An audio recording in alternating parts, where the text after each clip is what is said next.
Hello hi అండి, నేను మీ రాజు మాట్లాడుతున్నాను. చాలామంది థంబ్‌నెయిల్ చూసే వచ్చుంటారు. నేను దేనికోసం మాట్లాడుతున్నానో. సో మనకు తెలుసు.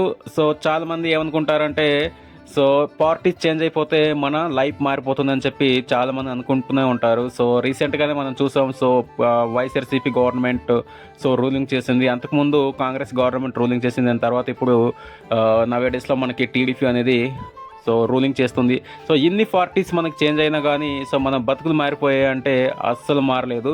నిజానికి గవర్నమెంట్ ఏదైనా సరే ఖచ్చితంగా ఎవరైతే పూర్ ఫ్యామిలీస్ ఉన్నారో, అస్సలు మనీ బ్యాక్గ్రౌండ్ లేనటువంటి ఫ్యామిలీస్ ఎవరైతే ఉన్నారో, అస్సలు పేద కుటుంబాలు ఎవరైతే ఉన్నారో వాళ్ళందరికీ కూడా వాళ్ళకి సంబంధించి ఎంతో కొంత చెయ్యాలని చెప్పి ఖచ్చితంగా ఏదో ఒక స్కీమ్ని అయితే ఖచ్చితంగా వాళ్ళు ఇంప్లిమెంటేషన్ చేస్తూనే ఉంటారు. మనం చూస్తూనే ఉంటాం. రీసెంట్గా మన టీడీపీ గవర్నమెంట్ చూస్తూనే ఉన్నాం. పేదలకు సంబంధించినటువంటి చాలా రకాలైనటువంటి స్కీమ్స్ని ప్రొవైడ్ చేస్తున్నారు. అంతకుముందు మనం జగన్మోహన్ రెడ్డి గారి ప్రభుత్వంలో కూడా పేదలకు సంబంధించినటువంటి స్కీమ్స్ని మనం చాలా చూసాము. అంతకుముందు కిరణ్ కుమార్ రెడ్డి గారు ఉన్నప్పుడు, అంతకుముందు వైఎస్ రాజశేఖర రెడ్డి ఉన్నప్పుడు కూడా మనం పేదలకు సంబంధించినటువంటి స్కీమ్స్ మనం చాలా చూసాం. ఏ గవర్నమెంట్ అయినా కానీ ఖచ్చితంగా ఎవరైతే పూర్ బ్యాక్గ్రౌండ్ అంటే మనీలెస్ బ్యాక్గ్రౌండ్ ఉన్నటువంటి ఫ్యామిలీస్ ఎవరైతే ఉన్నారో వాళ్ళకి ఖచ్చితంగా ఏదో ఒకటి స్కీమ్స్ని అయితే ప్రొవైడ్ చేయడం జరుగుతుంది. కానీ మన లైఫ్ ఎందుకు చేంజ్ అవ్వట్లేదు? అసలు ఎన్ని గవర్నమెంట్ వచ్చినా మన లైఫ్ ఎందుకు చేంజ్ అవ్వట్లేదు అంటే లోకల్లో ఉండేటటువంటి స్వార్థపూరితమైనటువంటి పొలిటీషియన్స్ వల్ల మన లైఫ్ మారట్లేదు. నిజానికి నా ఉద్దేశం ఏంటో, నా ఒపీనియన్ ఏంటో మీకు అర్థమైందని చెప్పి నేను అనుకుంటున్నాను.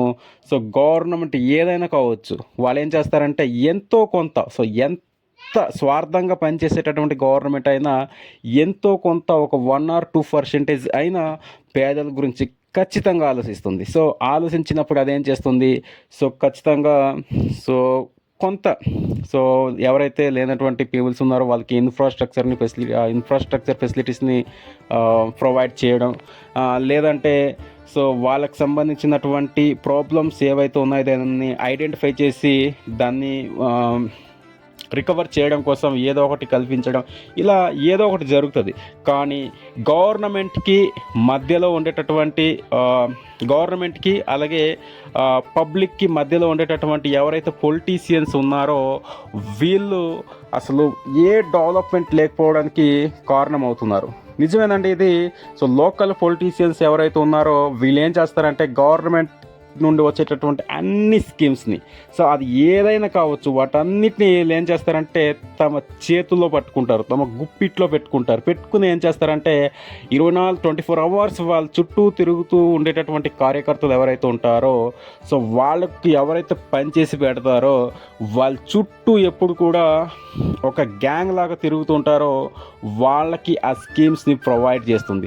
వాళ్ళ చుట్టూ ఉన్నటువంటి కార్యకర్తలు అందులో కూడా చాలామంది బాగా మనీ బ్యాక్గ్రౌండ్ ఉండేటటువంటి పర్సన్స్ కూడా చాలామంది ఉంటారు. కానీ అవేం పట్టించుకోకుండా నా చుట్టూ ఉన్నారు, నాతో పాటు ఉన్నారు, నా కోసం ఏదైనా చేస్తున్నారని చెప్పి వాళ్ళు ఏం చేస్తారంటే వాళ్ళకి ఫస్ట్ గవర్నమెంట్ నుండి వచ్చేటటువంటి ఫెసిలిటీస్ని వాళ్ళకి ప్రొవైడ్ చేసి తర్వాత ఇంకేం చేస్తారంటే వాళ్ళ రిలేటివ్స్ కావచ్చు, వాళ్ళ ఫ్యామిలీ మెంబర్స్ కావచ్చు, ఇటువంటి వాళ్ళకి రిమైనింగ్ ఏవైతే మిగిలిపోతాయో దాన్ని వాళ్ళకి ఇస్తారు.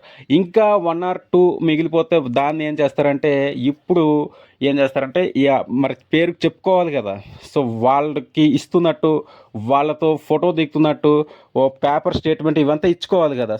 అలా ఇచ్చుకోవాలి కాబట్టి ఏం చేస్తారంటే ఏదో ఒక అడపదడపలాగా ఒకలో ఇద్దరికి ఇదిగో గవర్నమెంట్ నుండి వచ్చినటువంటి స్కీమ్స్కి మేము ఈ యొక్క పూర్ ఫ్యామిలీస్ ఎవరైతే ఉన్నారో వీళ్ళకి ప్రొవైడ్ చేస్తున్నామని చెప్పి ఫోటో తీసుకోవడానికి చేస్తారు తప్ప నిజానికి ఆ ఒపీనియన్ అయితే వీళ్ళకి ఉండదు. ఎవరైతే పార్టీ కార్యకర్తలు ఉంటారో ఈ 24 hours వాళ్ళ చుట్టూ తిరుగుతుంటారో వాళ్ళకి గవర్నమెంట్ నుండి వచ్చేటటువంటి స్కీమ్స్ని ప్రొవైడ్ చేసి రిమైనింగ్ అడపదడప 1-2 మిగిలితే అప్పుడు పూర్ ఫ్యామిలీస్కి వీళ్ళు ప్రొవైడ్ చేస్తారు. అది కూడా దేనికి పేపర్ స్టేట్మెంట్స్ ఇచ్చుకోవడానికో లేకపోతే ఇంకెవరికో నేను పేద ప్రజలకి నేను సేవ చేస్తున్నానని చెప్పి చెప్పుకోవడానికి చేస్తారు తప్ప నిజానికి మనస్ఫూర్తిగా అయితే చెయ్యరు.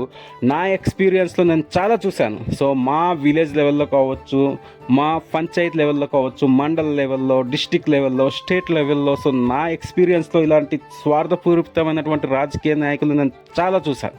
సో వీళ్ళందరూ ఏం చేస్తారంటే, సో గవర్నమెంట్ నుండి వచ్చే స్కీమ్స్ని ఇదివరకు నేను చెప్పాను కదా, వీళ్ళు మధ్యలో గోడలాగా ఉండి, సో వాళ్ళ చేతుల్లో వాళ్ళ గుప్పిట్లో పెట్టుకొని, సో వాళ్ళకి నచ్చినటువంటి పర్సన్స్కి ప్రొవైడ్ చేస్తారు, నచ్చకపోతే ఇవ్వరు. సో నిజానికి మనం ఏమనుకుంటాం, ఏదో ఒక గవర్నమెంట్, ఈ గవర్నమెంట్ వల్ల మనకి ఏం ఒరిగేది లేదు, సో నెక్స్ట్ ఇంకో గవర్నమెంట్ వస్తే ఇంకా డెవలప్ అయిపోతామని చెప్పి మనం అనుకుంటాం. కానీ ఎన్ని గవర్నమెంట్ మారినా లోకల్లో ఉండేటువంటి పొలిటీషియన్స్ మారకపోతే మీ బతుకు అనేది ఎప్పటికీ అలాగే ఉంటుంది తప్ప ఎప్పటికీ చేంజెస్ రాదు. సో ఇది నా అభిప్రాయం. ఇది మీతో నేను పంచుకోవాలనుకున్నాను. మీ ఏరియాలో కూడా ఇలాగే జరిగితే సో ఖచ్చితంగా కామెంట్ రూపంలో తెలియజేయండి.